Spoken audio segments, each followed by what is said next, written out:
이런 이야기를 하고 있으면 대구의 특색이 너무 잘 나타나는 것 같아요. 그러니까 서울은 어떤 하나의 시내를 가지고 추억을 다 같이 공유할 수가 없잖아요. 다 자기들의 상권이 다르고 다 이제 추억이 다른데 대구는 이제 동성로 하나의 주제로만 이야기를 해도 결국은 우리가 어떤 여가를 즐긴다라는 거는 다 그쪽에서 해왔기 때문에 그게 다 이제 공통된 기억으로 조각으로 맞물릴 수 있다는 게 되게 신기한 것 같아요. 부산만 해도 부산 사람들도 나는 뭐 서면 맞습니다. 아니야 난 남포동 남포동. 이렇거든요. 네. 근데 우리 대구 사람 전체가 동성로로 집중할 수 있는 이야기거리를 가지고 있는 것 같아요. 쇼핑하러도 동성로 가죠. 아까 책 사러도 가죠. 그리고 다들 거기서 뭐 회화 공부, 고시 공부도 좀 해보셨죠. 약간 그 신림동 고시원 같은 그런 기능도 있었던 것 같고요. 맞아요. 그죠? 또 밤이 되면 뭐 삼덕동 이런 데는 네. 또 이제 나이트 문화가 또 활발하게 또 이루어지면서 뭐 주야 상관없이 네. 모든 사람들을 만족시켰던 그런 곳 같고 근데 저는 오창규 선생님이 아무래도 음악 감상실을 많이 가지 않았을까 그런 포맷이 있는데. 세대가 음악 감상실 있던 세대인가요? 있긴 있었는데 제가 1978년생이니까 이미 제가 학창 시절에 미니 워크라 그러죠. 네, 워크맨이라 워크맨, 그러나. 워크맨. 그러니까 자기가 카세트 카세트 테이프 테이프를 넣어서, 들고 다니는 거예요. 네네. 그래서 이제 사실상 그러니까 그때 청소년들은 앨범을 자기가 사는 것이 가장 큰 소비였고 의미가 있었던 거죠. 그러니까 지금 생각해 보면 CD 한 장이 10,000원인데 1991, 2년도에 막 사고 그랬단 말이에요. 정말 놀라워. 그게 타워 레코드라고 아실 건데 그 처음에 생겼을 때 난리가 났어요. 세상에 이렇게 레코드점이 레코드점이 있냐.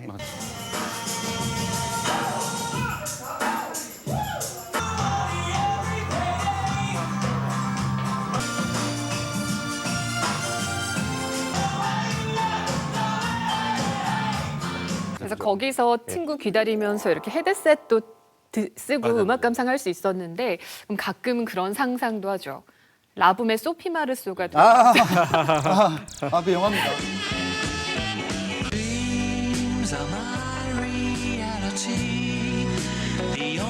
근데 이렇게 타워 레코드 얘기도 하셨지만 그 이전에는 거리에 가면 그 노점에서 컴필레이션 앨범이라고 네, 했나요? 이렇게 여러 가지 모아놓은 모음집들도 카세트 테이프로 사고 그러지 불법이 않았어요? 난무하던 시절. 그 당시에. 공식적 명칭을 동시에 얘기해 볼까요? 길보드 차트. 길보드 네. 차트죠. 길보드 차트. 많이 팔리는 것은 이렇게 적어서 매직에 적어서 붙여놓기도 했어요. 이렇게 했는데 제가 속은 적도 많아요 거기에. 이제 나는 이제 가요를 듣지 않겠어. 난 비틀즈를 알아버린 거야.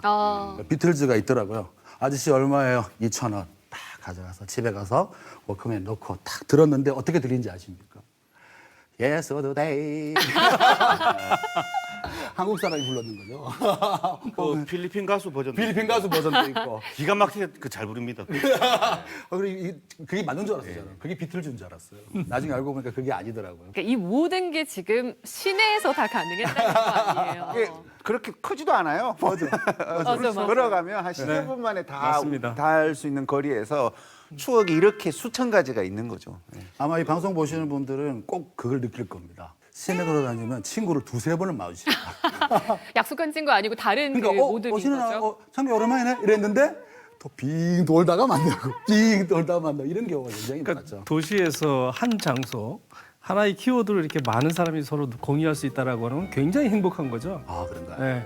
그 대구 시민이라고 하는 부분에서 어떤 일체성, 그 동질감 예. 같은 것들도 아마 그 장소 가지고는 이점이지 않을까 싶어요. You got a friend in me. You got a friend in me. When the road looks 그리고 또 영화 보러 갈 때 지금은 다 여러 곳에 뭐 동네에서 다 봅니다만 그때는 시내를 꼭 가야만 영화를 볼 수 있었거든요. 그러니까 저는 이제 타지 생활을 하다가 가끔 이제 예전에 그 대구 시내 안에 있었던 극장을 찾아보고 싶은 거예요. 지금은 극장이 조금 너무 깨끗하고 세련되어 다 있잖아요. 똑같죠, 멀티플렉스. 네, 다 멀티플렉스. 예. 그래서 이제 검색을 해요. 옛날 한일 극장, 뭐 아세아 극장, 아카데미 극장, 제일 극장, 그다음에 대구 이제 극장, 네, 대구 중앙 시네마, 네, 자유극장, 예.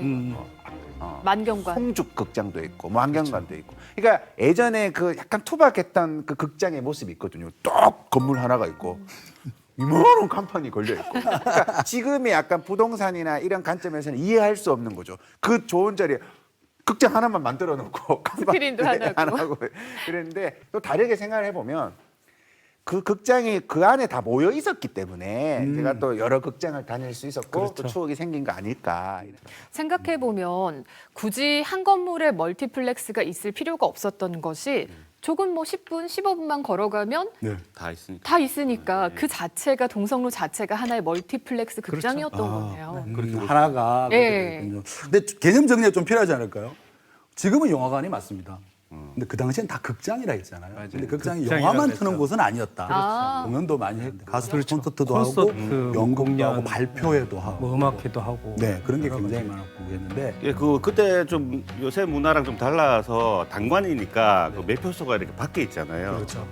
제1극장에서 제 그 에피소드가 기억이 나는데 그 식스센스라는 영화를 거기서 했었어요. 대단한 반전 영화의 등장이었잖아요. 그 매표소가 밖에 있고 그다음 그 바로 앞에 이제 버스 정류장이 있어요. 맞아요. 네. 먼저 보고 나가는 사람들이 가만히 있다가 처음엔 얘기 안 하다가 버스 타고 출발할 때 버스 문 열고 브루스 윌리스가 다 붕 가는 거예요.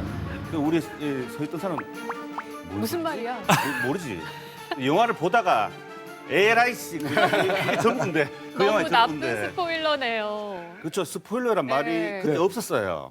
이 식스센스라는 영화 때문에 이 전국에서 이 사고가 많이 났다고 그러더라고요. 저는 한일극장 하면 제일 먼저 떠오르는 게 기와처마. 매표소 앞에 기와처마가 이래요. 비 안 맞게. 맞아요. 그런데 비 오기 전 1시간 전에 벌써 비 온다는 사실을 아는 사람이 있어요. 저보다 두세 살 많은 형들. 갑자기 일회용 요즘으로 따지자면은 비닐 우산, 대나무로 만든 우산을 들고 뛰어다니시는 분이 있어요. 우산 막 뛰어다녀요. 그런 사람들이 비 오는 갑다. 대나무 우산. 아시잖아요. 여기서 또 세대가 아니 해방 전 세대가 아니 있었습니다. 지금 방송 보시는 대또라들 같은 경우에는 분명히 기억할 겁니다. 소학교 다니셨죠. 지금 나이 들키면 안 되는데 처마 끝에 그래 오랫동안 기다리고 있으면 비가 그치잖아요. 네. 그러면은 이 형들이 이제 목이 쉰 거예요. 아이도 많이 팔았고 그러면은 우산이 아니고 싼 하면서 걸어가던 그런 모습도 기억납니다. 맞았어. 또 저 같은 경우에는 1994년 여름인데 이제 키누 리버스의 스피드가 있습니다. 그래서 시험을 말아먹고 어쨌든 기말고사 끝나는 날 친구들하고 이제 그 스피드를 보러 갔는데 줄을 서 있는데 그날 김일성 사망을 김일성 94년. 7월 17일이군요. 그래서 그 호해지라 그러죠. 그 시문을 그냥 주는 거예요. 파는 것도 아니고 호해요, 그냥 호해요. 기다리고 있는데 그냥 막 주는 거죠. 어떤 상황 가지고. 그러니까 그것도 한일극장의 가장 중심지니까 내가 그걸 마주할 수 있는 실시간 지금으로 치면 SNS 같은 곳이죠. 네. 그런 추억이 또 나고 그 영화 보는 문화도 그 96년에 이렇게 멀티플렉스 바뀌었다고 하니까 그 전까지는 한일극장에서도 이 스피드 저도 봤었는데 영화 보고 이제 박수 치는 문화가 있었거든요. 그래서 영화 스피드에서는 끝나면 영화를 끝나고 다 박수 같이 쳤다고요? 박수를 쳐요. 공연도 중간에도 아니고. 쳐요. 중간에도. 어머. 스피드 이제 그 버스가 그 잘려진 다리를 건널 점프해서 때. 무사히 착시했을 때 전부 박수 쳤거든요. 터미네이터 2를 91년에 봤는데 명작이네요. 마지막에 이제 터미네이터 2 형님이 이제 용광로로 이렇게 쫙 내려가지 않습니까? 그러면서 이러면서 쫙 내려가시는데 그때 전부 기립 박수를 막 치는데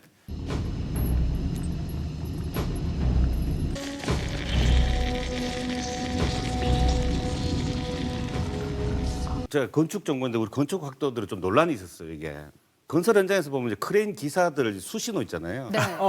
예. 이건 내려가라는 뜻이고 이건 올리라는 뜻이거든요. 네. 터미네이터 형님이 나 뜨겁다고 이제 올리라. 어머. 근데 그 사라 코너 누나는 그냥 울고 계시고 그 관객들은 수신호를 제대로 기립박수를 치고 있고 알아듣지 못했나요? 그래서 올리라 그러면 올리자 좀. 예전에 극장에서 사람들이 이렇게 줄 서서 기다리던 기억 나지 않습니까? 예, 그렇죠. 지금은 사실 그런 게 없죠. 뭐 인터넷 예매로 하고 뭐 시간 맞춰서 가고 뭐 이런데 예전에 하염없이 기다려서 영화 한번 보려면 1시간, 2시간 기다리고 또 기다리면서 그 안에 또 썸씽이 있고 이런 어떤 그런 기억들이 다 있었을 거라고 그 봐요. 제1극장의 꼭지단이라고 개봉했을 때는 최진실이 나온다고. 정보석이랑. 예, 예. 그 최인실 그 극장에서 최인실 나오면 막 사진 찍고 그랬는데요. 그 줄이 동성로 한 바퀴 이렇게 돌아서. 한일극장이 사실은 그 한국전쟁 당시에는 무너진 서울 국립중앙극장을 대신해서 국립중앙극장으로 지정되기도 했었거든요. 네, 그렇습니다. 그렇죠. 예. 초기에 먼저 처음은 이제 일본인 소유였다가 해방 이후에 지금 말씀하셨던 이제 그런 용도로도 쓰이고 그러다가 또 그걸 다시 그 민간으로 사실 넘어가면서 그리고 이제 66년도에 이제 한일극장 이름으로 재개장이 되죠. 그러면서 이제 본격적으로 우리들이 기억에 남는 그런 영화관으로 이제 자리 잡게 되는 거죠. 이게 일제 시대에 사실 설계가 되고 그리고 또 공사가 된 그리고 그 내부의 그 인테리어 재료 같은 것들도 거의 다 일본에서 직수입해서 오. 만들었을 정도로 말 그대로 그때 당시에는 뭐 서울에 비교해도 굉장히 화려하고 또 좋았던 그리고 철근 콘크리트조예요. 네, 그래서 굉장히 공법도 당시로서는 이제 최신 공법이었고 건물의 형태도 좀 특이하죠. 이게 일반적으로 그 이전에 지어졌던 극장이나 영화관들 대부분 이제 대칭, 좌우 대칭이면 이건 되게 비대칭이에요. 이 둥글게. 네, 그리고 그쪽에 이 원통형 그탑 같은 것도 네, 있고요. 맞아요. 창문들도 이게 곡선 창이거든요. 당시 이게 직선이 아니고 곡선 창으로 만들어지고 또 군데군데 또 원형 창도 있었고요.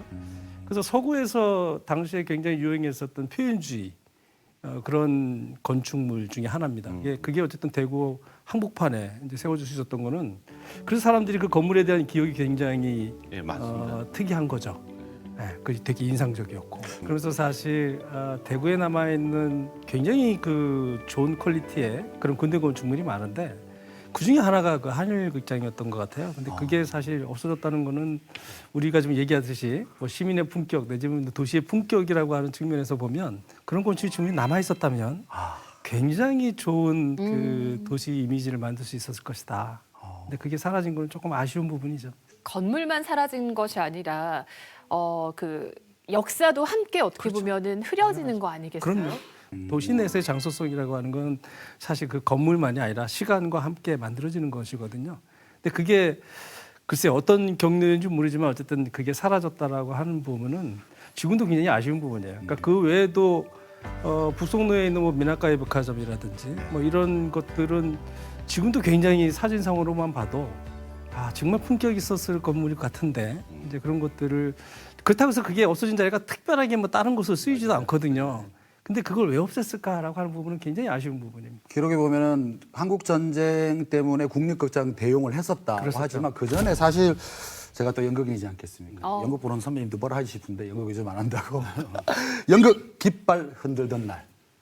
해방 이후 첫 연극을 바로 한일극장이에요. 백설이 선생님이 그 당시에 했는데 그분 원래 가수였어요. 근데 이제 극단을 만들어서 처음 그 연극을 올렸다는 기록이 남아 있습니다. 그러니까 선생님 말씀처럼 좀 보존되어 있었으면 이런 연극사들도 조금 더 기록이 남지 않았을까 하는 아쉬움이 있네요, 사실. 그 지금도 그 내부 사진을 보면 그 2층으로 돼 있었잖아요. 영화관이 그죠?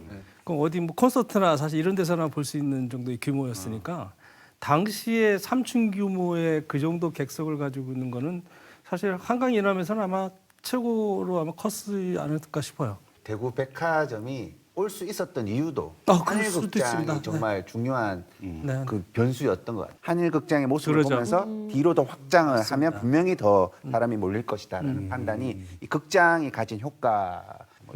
당시에 문화를 즐긴다는 측면에서는 아마 영화만큼 강력한 어떤 그 매체도 없었을 거예요. 박수가 쳤다잖아요. 기립박수.